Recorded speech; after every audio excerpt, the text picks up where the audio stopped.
Assalamualaikum warahmatullahi wabarakatuh. Selamat pagi, siang, dan malam. Perkenalkan, nama saya Rel Farid Asifin dengan NPM 210665143. Dan pada saat ini saya akan melakukan review terkait materi kuis yang sudah disampaikan pada pekan sebelumnya. Jadi pada saat kuis kita mendapatkan 6 soal, 2 soal dikerjakan pada saat di kelas dan 4 soal dikerjakan pada take home. Nah, untuk 2 soal yang dikerjakan di kelas, yang pertama yaitu terkait dengan nature dan juga hubungannya dengan mekanika fluida. Oke, selanjutnya mungkin saya akan jelaskan sedikit terkait dengan nature. Jadi nature atau bisa disebut dengan alam itu adalah suatu sistem yang mencakup segala sesuatu yang terjadi di dunia ini, baik fisik maupun biologis, termasuk kayak atmosfer, biosfer, dan juga seperti kayak air dan juga fluida dan sebagainya. Nah, jika dihubungkan dengan mekanika fluida sebagai cabang ilmu yang mempelajari suatu gerak fluida atau perilaku fluida, baik cair maupun gas, nature ini dapat dihubungkan dengan, karena fluida itu adalah bagian dari nature, dan apapun yang terjadi pada fluida itu bergerak dengan nature atau bergerak dengan natural. Nah, jika dihubungkan, jadi mekanika fluida ini membahas beberapa hal, seperti contohnya kayak air yang mengalir pada suatu pipa itu terjadi secara nature atau natural tanpa adanya intervensi dari makhluk hidup, dan kita hanya perlu memperhitungkannya, dan jadi semua yang terjadi itu adalah natural. Karena itulah mekanika fluida berhubungan erat dengan nature. Kemudian untuk soal yang kedua yaitu terkait dengan compressible flow atau aliran compressible. Jadi compressible flow atau aliran compressible ini itu adalah jenis aliran fluida yang dimana perubahan densitas fluida ini signifikan selama aliran. Jadi biasanya itu terjadi dalam gas pada kecepatan tinggi. Jadi meskipun dapat terjadi pada cairan dalam kondisi tertentu. Nah, compressible flow ini berbeda dengan aliran yang tak compressible, jadi di mana densitas fluida ini dianggap konstan. Nah, compressible flow ini dia memiliki beberapa karakteristik. Untuk karakteristik yang pertama itu dia dalam flow compressible flow, densitas fluida ini berubah secara signifikan karena variasi tekanan dan juga suhu. Nah, perubahan densitas ini mempengaruhi perilaku aliran secara keseluruhannya. Kemudian untuk karakteristik yang kedua yaitu Mach number atau kecepatan bunyinya itu salah satu parameter kunci dalam aliran compressible. Nah, jadi dia itu didefinisikan sebagai rasio kecepatan aliran fluida terhadap kecepatan bunyi dalam fluida.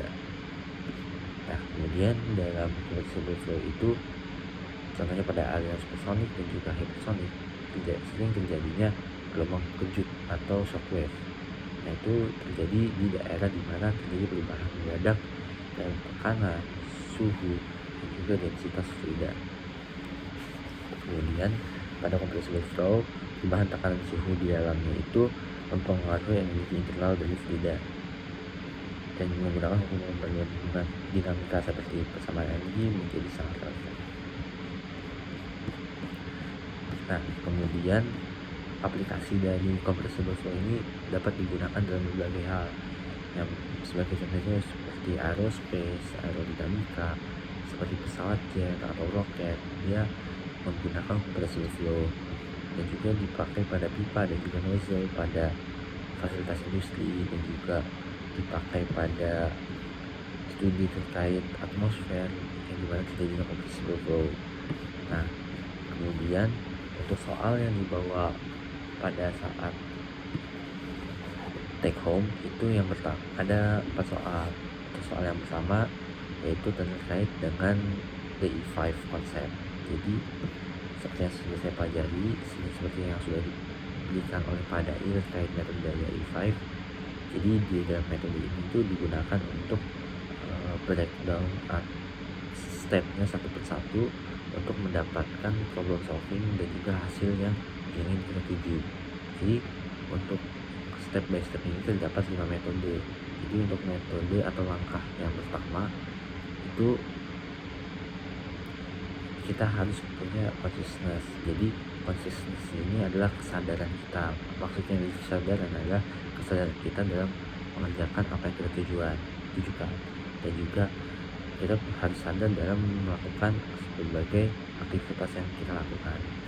Nah, kemudian untuk langkah keduanya yaitu selain pada consciousness, kita harus memiliki intention atau niat. Jadi kita harus mulai memiliki niat atau intensi untuk menyelesaikan masalah yang diberikan, dan juga tak lupa untuk memikirkan juga bahwa kita dapat menyelesaikan semua permasalahan ini dikarenakan oleh Tuhan.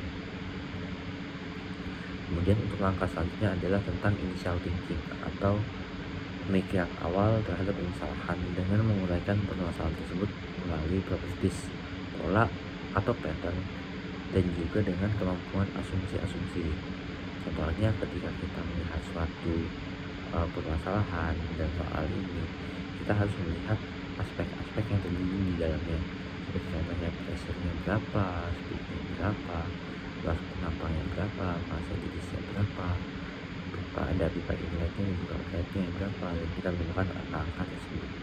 Nah, kemudian langkah selanjutnya itu ada idealization atau modeling. Nah, jadi pada langkah ini kita mencari formula atau mencari rumus yang tepat digunakan terhadap permasalahan tersebut. Seperti contohnya itu pada menggunakan rumus pressure dikali speed pada inlet sama dengan pressure dikali speed pada outlet. Kemudian untuk langkah selanjutnya yaitu atau langkah yang terakhir adalah instruction. Nah, tujuannya itu untuk mendapatkan to obtain specified solution. Jadi dimana kita mendapatkan angka yang pada initial thinking tadi itu kita masukkan ke dalam rumus yang kita dapatkan pada idealization atau modeling tadi. Nah, setelah kita masukkan, kita hitung, dan juga kita akhirnya akan mendapatkan hasil yang kita cari dari permasalahan tersebut. Oke, jadi dengan metode ini itu kita dapat menyelesaikan permasalahan dengan secara yang terstruktur. Kemudian untuk pertanyaan yang kedua, consider problem in engineering that is required to solve using using mechanical fluid method dengan DI5 method. Jadi saya mengambil contoh pada soal yang dimana soalnya itu terkait dengan hukum Bernoulli.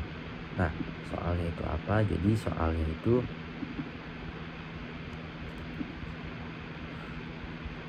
terkait dengan rumus-rumus yang ada pada hukum Bernoulli. Jadi soalnya adalah diberikan suatu info bahwa pada suatu pesawat yang sedang terbang dengan kecepatan 200 meter per second pada ketinggian 8.000 meter di atas permukaan laut. Kemudian jika tekanan atmosfer di permukaan lautnya itu 101.325 Pascal, dan juga kecepatan udara di atas pesawat adalah 220 meter per second, tentukan tekanan udara di sekitar pesawat. Nah, jika menggunakan DI5 method, kita itu yang pertama itu kita harus conscious. Jadi kita harus sadar bahwa kita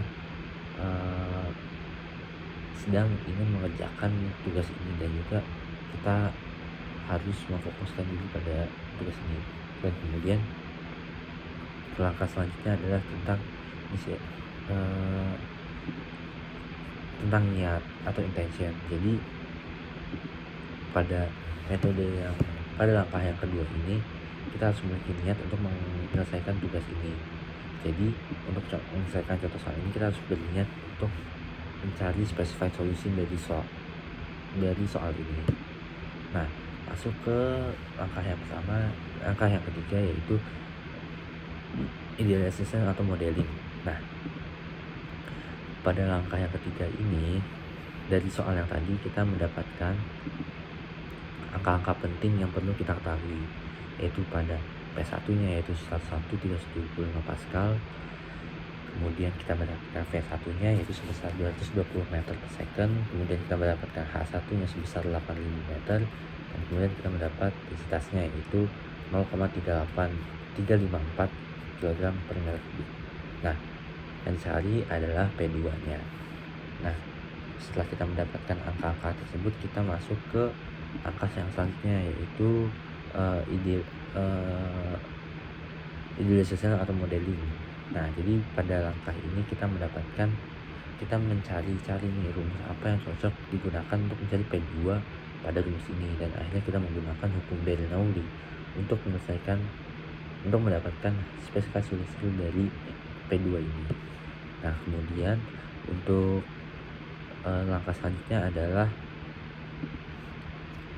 instruction. Jadi dari yang diketahui tadi, angka-angka yang diketahui tadi pada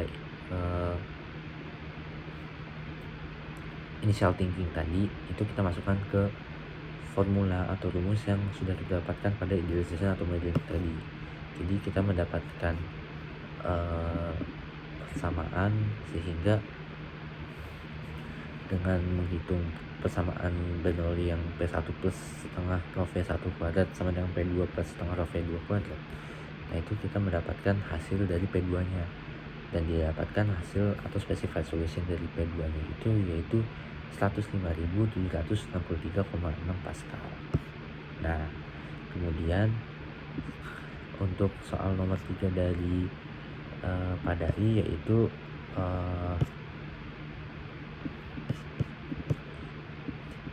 kita diminta untuk apakah ada value atau value yang didapatkan dengan DAI5 ini dengan proses yang kita gunakan. Nah, jadi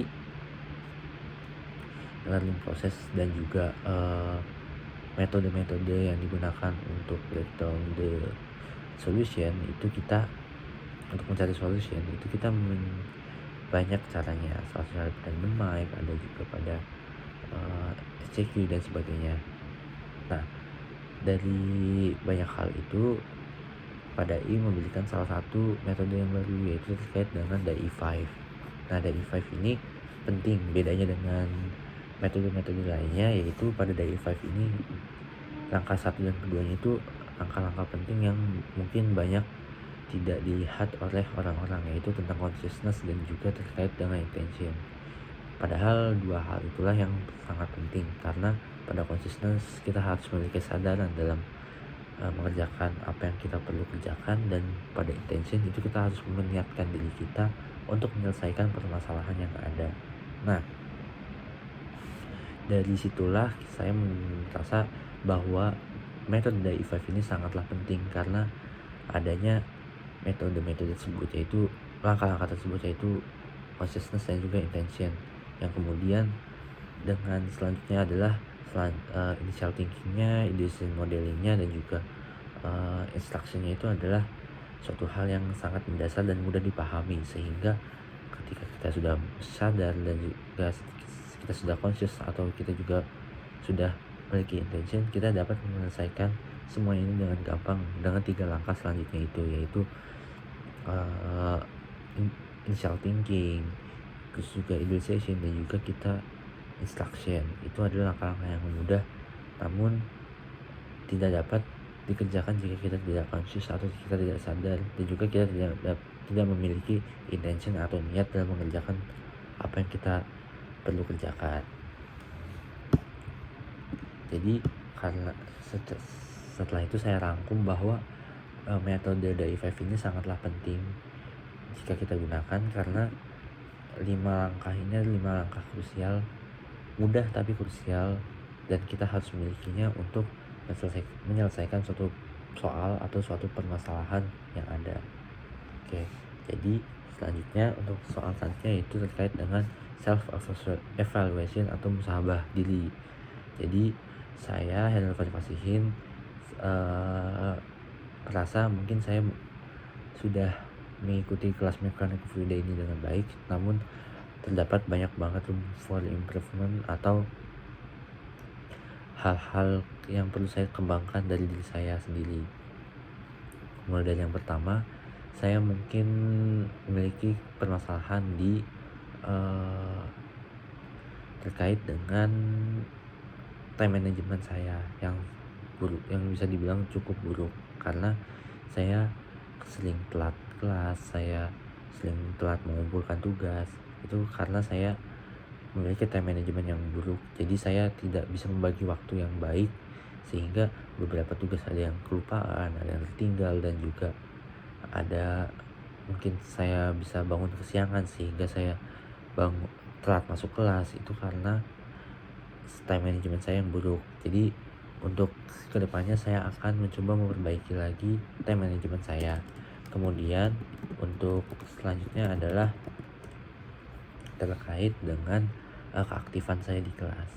Saya merasa saya masih kurang aktif di kelas dibandingkan dengan teman-teman saya yang ketika ditanya dia selalu menjawab, dan juga saya mungkin kurang aktif di kelas itu. Mungkin lebih karena saya yang malu dan juga saya takut salah, dan juga mungkin beberapa hal yang mungkin saya banyak pikirkan sehingga saya kurang aktif dalam kelas. Dan bahkan mungkin karena saya tidak tahu apa jawabannya sehingga saya kurang aktif di kelas. Karena itulah mungkin untuk kedepannya saya akan coba lagi lebih aktif lagi di kelas. Nah, kemudian untuk muhasabah diri saya, untuk evaluasi saya selanjutnya adalah saya uh, kurang kreatif dalam mengerjakan tugas saya. Saya selalu terpatok dengan apa yang diberikan, dan saya masih belum mengimprove lagi dari pemahaman saya, dan juga saya masih belum mencari dari sumber lain gitu. Jadi ketika saya mengerjakan tugas, saya masih kurangnya kreativitas dalam mengerjakan tugas tersebut. Jadi tugas yang saya berikan mungkin bisa dibilang tergolong dengan secara kayak monoton atau seperti itu saja, dan kurang berimpact bagi saya juga. Kemudian untuk selanjutnya adalah saya kurang terkait dengan tugas saya, yaitu tugas dan juga pemahaman saya atau cara saya belajar. Yaitu maksud dari hal yang bisa diimprove ketika saya belajar adalah ketika saya belajar saya hanya mendengarkan dari apa yang disampaikan oleh dosen. Saya masih kurang inisiatif dari saya untuk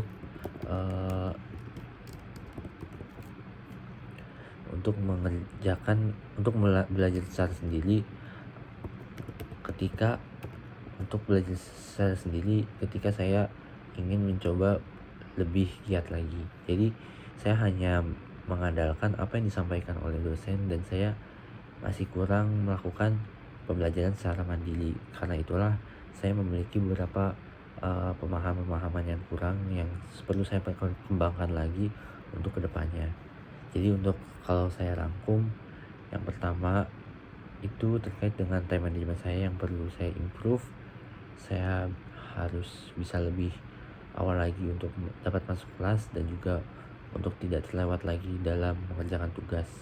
Dan kemudian untuk yang selanjutnya adalah keaktifan saya yang perlu diimprove, yaitu saya harus bisa dapat lebih aktif lagi dalam menjawab pertanyaan-pertanyaan yang ditanyakan oleh Pak dosen. Jadi saya harus lebih berinisiatif untuk menjawab pertanyaan-pertanyaan yang diberikan. Kemudian yaitu kreatif. Jadi saya harus lebih kreatif lagi dalam mengerjakan tugas saya dan tidak bersifat monoton atau itu saja. Kemudian yang selanjutnya atau yang terakhir adalah keinisiatifan saya, yang dimana saya harus lebih dapat berinisiatif lagi untuk mengerjakan tugas-tugas saya, dan juga saya harus lebih berinisiatif lagi untuk belajar secara mandiri. Tidak hanya mengandalkan dari dosen yang mengajarkan di kelas, tapi saya harus menggali sendiri ilmu saya harus mengembangkan diri saya sendiri, dan dengan sumber-sumber yang bisa saya cari di hal lainnya. Dan untuk soal kuisnya 6 soal itu, dan jika saya rangkum dari perkuliahan dari yang pertama sampai saat ini, perkuliahan pada ini banyak mengajarkan saya terkait dengan initial thinking, tentang proses thinking. Jadi terkait dengan breakdown suatu problem, dan kita menyelesaikan suatu problem tersebut dengan metode-metode yang diberikan. karena pada diri sendiri lebih menekankan pada metode Day5 dan saya eh, memahami bahwa metode itu sangatlah penting dan juga sangatlah berimpact atau sangatlah bagus untuk digunakan. Dan kemudian untuk